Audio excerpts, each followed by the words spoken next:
안녕하세요, 차원님. 제가 최근에 스트레스가 너무너무 많이 받고 있습니다. 사람 때문에 스트레스 받다 보니까 몸도 안 좋아져서 독감도 오고, 그리고 손가락도 다치고, 또 발가락까지 다쳤습니다. 근데 발가락에는 금까지 갔어요. 스트레스를 받다 보니까 미칠 것 같아서 모두 다 포기하고 내려놓고 싶습니다. 다 사람 때문입니다. 몸도 아픈데 왜 이렇게 인간들이 나를 괴롭히는 건지 모르겠어요. 구체적인 내용을 너무 많이 적어 주셨어요. 근데 그 내용이 너무 길어서 제가 좀 간추렸습니다. 그래서 너무나 힘든 상황인데 이런 상황을 어떻게 이겨낼 수 있을까요? 해주셨어요. 그 인간관계에서 오는 스트레스는 우리의 신체와 정신에 큰 영향을 줍니다. 특히 반복적인 스트레스를 받다 보면은 내 몸에 먼저 이제 면역력이 떨어지죠. 그러니까 병이 자꾸 오게 될 수밖에 없어요. 질병에 걸리기 쉽죠. 그래서 우리는 이걸 어떻게 대처해야 될까? 저도 얼마 전에 손가락을 좀 다쳤어요. 제가 지방을 많이 돌아다니잖아요. 그러다 보니까 짐이 많단 말이죠. 그래서 면도기를, 큰 전기 면도기를 가지고 다니기가 좀 무거워서 얼마 전에 그 4중 면도날을 샀단 말이죠. 그래서 제가 가방에 넣어놨습니다. 가방에 입구에 이렇게 케이스가 다 쫙 끼워져 있으니까 가방에 넣어놨어요. 이제 어느 날 산 지가 한 일주일 정도 됐겠죠. 그래 넣어놓고 한 번도 사용하지 않았습니다. 그러다가 이제 지방 출장 있을 때 쓰려고 넣어놨는데 그 넣어놨는 걸 깜빡했어요. 깜빡했는데 그래서 어느 날 지갑을 찾는다고 이렇게 주머니에 손을 타다닥 넣다가 지갑인 줄 알고 탁 꺼냈는데 그게 면도기 앞날이 위에 뚜껑이 벗겨져 있었던 거예요. 그대로 앞에 엄지손가락에 탁 그 한 1cm 정도가 앞에 그대로 날아가 버린 거예요. 피가 얼마나 또 많이 나겠습니까? 생살에 떨어졌으니까. 아픈지도 모르고 깜짝 놀랐어요. 다른 게 아니라 우리의 일상생활 속에서 우리는 어쩔 수 없이 다칠 수밖에 없는 거예요. 그러니까 아프기도 하고 병이 오기도 하고 다치기도 해요. 사고란 게 이렇듯 우리는 어떤 때 어떠한 상황에서 일어날 수가 있어요. 사고란 게. 항상 조심해야 된다라고 하지만 또 항상 조심하면서 살 수는 또 없어요. 그냥 살아야지. 매 순간마다 그 두려움 속에서 안전 집착증처럼 걸려가지고 또 그렇게 또 살아갈 수도 없잖아요. 그럼 다치면 치료 잘 하면 되고 안 다치게 애쓰긴 애써야 되는데 그것에 또 너무 집중하며 살 수는 없죠. 그래서 우리가 인간관계에서도 그렇고 스트레스가 받지 않을 수는 없어요. 나는 스트레스를 안 받아야 되는데 어떠한 상황에서도 스트레스를 받지 말아야지 그렇게 생각하면 그때부터는 또 마음의 불편함이 올라와요. 스트레스를 안 받아야 돼, 또는 뭐 내가 이걸 피해갈 수 있어, 어떠한 상황에서도 어리석은 마음이 생기면 안 돼 라고 생각할 수 있는데 우리 인간이 살아가는 생활 속에서는 어리석은 상황을 만날 수도 있고 세상에 다 아는 사람은 없습니다. 모든 걸 아는 사람은 없어요. 그저 오늘을 통해서 어제를 통해서 또 배워가고 또 배워갈 뿐이에요. 제가 초등학교 2학년 때 물에 빠져가지고 거의 물속에서 잠겨서 몇 분이 있었나 봐요. 누나가 6학년이었는데 제 2학년짜리를 꺼내서 그냥 숨도 안 쉬고 있길래 다 죽었는 줄 알았대요. 동네 사람들이. 그러다가 몇 분 후에 여기 목에 있는 물이 탁 터지면서 제가 깨어났다고 하더라고요. 그래서 누나하고 누나 친구들은 저를 보면 기적이라고 해요. 얘가 죽은 목숨이 살았다고. 덤으로 살고 있는 것 같아요. 그렇다고 제가 그 충격 때문에 물에 대한 트라우마로 평생 살아야 되는가? 저는 그건 아니라고 봐요. 질문자님이 지금 인간관계 때문에 스트레스 받고 몸이 아프고 금이 가고 다치고 한다고 해서 인간관계를 하지 않아야 되나요? 아니에요. 그래서 이건 다 경험일 뿐이에요. 근데 지금 제가 그러잖아요. 살아있으면 됐다라는 거예요. 살아있으면. 같이 말해볼까요? 살아있으면 됐다. 살아있으면 됐다. 그럼 다시 시작할 수 있다. 그게 인간관계든 어떤 큰 고통이 왔든 살아있으면 됐다. 다만 다시 한번 그걸 알아차리고 교훈을 삼아 정진해 나가면 된다. 근데 거기에 멈춰있는 것은 그건 실패자예요. 실패라는 것은 넘어지는 게 실패자가 아니라 넘어진 상태에서 계속 앉아있는 게 실패자죠. 다시 일어서는 사람은 실패자가 아니에요. 실수를 반복하지 않는 게 중요하죠. 실수를 반복하는 게 내 인생의 화살을 자꾸 맞는 거니까. 제가 군생활 때 무릎을 다쳤어요. 무릎을 다친 이유가 행군할 때였어요. 제가 친했던 친구가 있어요. 그 친구하고 같이 행군을 하고 있는데 같은 내무반에 있는 친구인데 그 친구가 봉화지겸이 걸렸어요. 그게 뭐냐면 군화의 독으로 인해서 발이 붓는 병이에요. 발에 고름이 있고 벗겨지고 그래서 얘가 활동화를 신고 행군을 할 수밖에 없었어요. 군화를 신지 못했죠. 근데 그때 열애가 되지 않고 이 친구가 걸어가게 됐어요. 그때 열애 같은 게 잘 없었어요. 군기가 좀 셌기 때문에 제 시절만 해도. 그래서 강원도 이제 화천에서 이렇게 걸어가서 구보를 하기도 하고 거기 행군을 하는데 이 친구가 총도 무겁고 이게 군장이 너무 무겁거든요. 그게 뭐 다 합치면 20kg 된다 그러잖아요. 그래서 도저히 안 되겠다 싶어서 제가 그때 제 체력을 되게 과신했어요. 그때 제가 운동도 잘했고 체력도 좋았고 그리고 운동 선수 생활도 했고 그랬기 때문에 저 자체에 대한 체력에 대한 과신이 있었어요. 그래서 제가 그 친구한테 5kg만 줘 해서 제가 그 친구의 짐을 들고 가기 시작했어요. 근데 이게 5kg 걸으면 괜찮아요. 10kg 걸으면 괜찮아요. 근데 한 50kg를 걸어야 되잖아요. 자기도 하고 2박 3일을 계속 걷는단 말이죠. 그때부터 무리가 오기 시작하는데 저는 할 수 있다. 내 무릎을 믿었고 근데 그게 과신이었어요. 행군을 하고 오는데 다리가 무릎이 점점 붓기 시작하더니 오른쪽 무릎보다 왼쪽이 2배 이상 더 붓는 거예요. 그때 이 무릎에 물이 차기 시작했다는 걸 알았어요.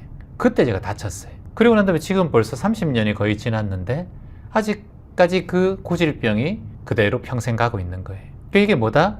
내가 나에 대한 이 과신, 자만, 이게 나를 그렇게 만들었어요. 친구를 도와야 된다는 정의감, 나는 힘들어도 괜찮다는 정의감, 이런 것이 제 몸을 망가뜨리는 그런 상황이 됐어요. 이게 뭐냐? 중도를 모르는 어리석음이에요. 그리고 그렇게 들어준다고 하더라도 다리가 다치지 않는 사람들도 있어요. 무릎이 좋은 사람들도 있어요. 근데 저는 아버지가 무릎이 안 좋으세요. 그래서 항상 아버지가 무릎이 안 좋기 때문에 유전적으로 제 왼쪽 무릎이 안 좋다는 것도 알고 있었지만 그때 그 당시에는 그런 걸 생각하지 못했어요. 그래서 이런 상황이 생기게 된 거예요. 그래서 이게 모든 게 무엇이다? 중도가 필요하다. 그렇다고 내가 무릎을 항상 조심하고 평생 내가 무릎을 안 쓰면서 왼쪽 무릎을 조심하면서 살아야 되느냐? 또 그건 아니라고 봐요. 쓰다가 시큰하면 파스 한번 바르고 좀 쉬고 또 쓰다가 또 괜찮으면 좀 더 걸어보고 그냥 이렇게 해서 사는 거예요. 근데 우리는 뭔가 하나 생기면 염려증이 생겨가지고 조심해야 되고 거기에 대한 스트레스와 집착 때문에 다른데 병까지 온다니까요. 그러니까 이걸 다만 조심하고 알아차리되 스트레스에서 완전 벗어나려고 한다든가 인간관계 때문에 상처를 받아서 힘든데 사람을 만나지 말아야 되겠다든가 이건 너무나 어리석은 생각이에요. 이것도 극단이에요. 그래서 중도라는 것은 양극단을 피하는 거예요. 부탁께서 수행할 때 굶어도 보고 그리고 잠도 안 자보고 눕지도 않아 보고 오만 걸 다 해보시잖아요. 뼈밖에 안 남은 그 고행상처럼 물도 안 먹고 해봐도 오로지 호흡만 알아차리고 수행정진 해봐도 본인이 깨닫는 게 없었다. 결국은 죽음으로 가는구나 라고 아사상태에서 쓰러지죠. 그때 수잔타의 우유죽 한 그릇을 먹고 다시 일어나서 중도와 연기법과 사성제를 깨닫게 되잖아요. 그때 깨달은 게 뭐다? 고행을 피하라. 고행은 깨달음과의 관계는 없다.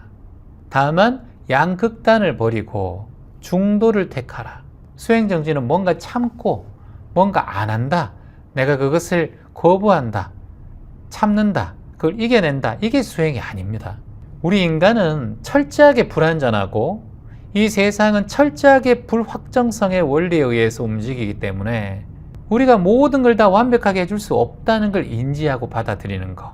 이게 진정한 수행이고 깨달음이에요. 그리고 뭔가 하나 실수하고 내가 그것으로 인해 스트레스 받았다고 해서 그것을 완전 안 보고 모든 걸 밀어낸다. 이것 또한 어리석은 거예요. 이것도 극단이에요. 너무 오버해서 그걸 또 한다는 것도 극단이고 이걸 아예 거부해서 안 본다는 것도 극단인 거예요. 그래서 양극단을 피하라. 리꼴에서 중도. 사람의 스트레스로 인간관계로 갈등이 일어나고 그리고 이것 갈등을 통해서 내가 어떻게 이 갈등을 받아들이느냐 어떻게 대응하느냐 이것에 따라서 우리 내면이 성장하고 있다는 걸 기억하셔야 돼요. 상대방의 행동을 변화하는 것만큼 어려운 게 없어요. 아니, 최원님, 그 사람 인간관계인 그 사람만 좀 바꾸면 나는 스트레스에서 벗어날 수 있어요. 근데 그것만큼 힘든 게 없다니까요. 상대를 바꾸는 것보다 힘든 건 없다. 뭐라고요? 상대를 바꾸는 것보다 힘든 건 없다. 그렇다면 결론적으로 내가 변화하는 게 더 낫다. 그러면 상대가 어떤 말과 행동을 했을 때 나는 두 가지만 조심하면 돼요. 뭐다? 반응과 태도. 그 사람이 어떠한 행동과 말을 했을 때 내가 어떻게 반응할 것인가? 내가 어떤 태도를 가질 것인가? 이것만 질문해요, 본인에게. 자, 따라해 볼까요? 나는 어떠한 반응을, 나는 어떠한 태도를, 이 두 가지를 매 순간마다 질문하고 자기가 스스로 그 질문에 대한 선택을 하고 그리고 자신이 결정하는 거예요. 상대는 바뀌지 않기 때문에. 어떠한 사람과 인간관계에서 스트레스가 쌓일 때 가장 먼저 우리가 놓치지 말고 해야 될 것은 그 인간관계를 해결하기 위해서 내가 어떤 마음의 태도를 취해야 될까? 이것이 중요하다고 그랬잖아요. 그 마음의 태도를 먼저 내가 필요하고 그 다음에 상대방인데 상대방을 계속 만나야 될 수밖에 없는 상황이라면 내 마음의 태도를 평온하게 가지고 솔직한 대화를 하는 것이 저는 중요하다고 생각을 합니다. 근데 그게 되면 가장 좋고 그래서 이해를 하고 서로 관계가 개선되면 가장 좋은데 그게 안 되면 그 다음부터는 그것에 대해서 내가 해결할 거예요. 내가 스스로가 해결해 나가는 힘이 중요하다는 거예요. 근데 남에게 솔직한 대화를 해보지도 않고 그냥 나만 바꿔야 된다. 이것도 문제예요. 그것도 오만이라는 거예요.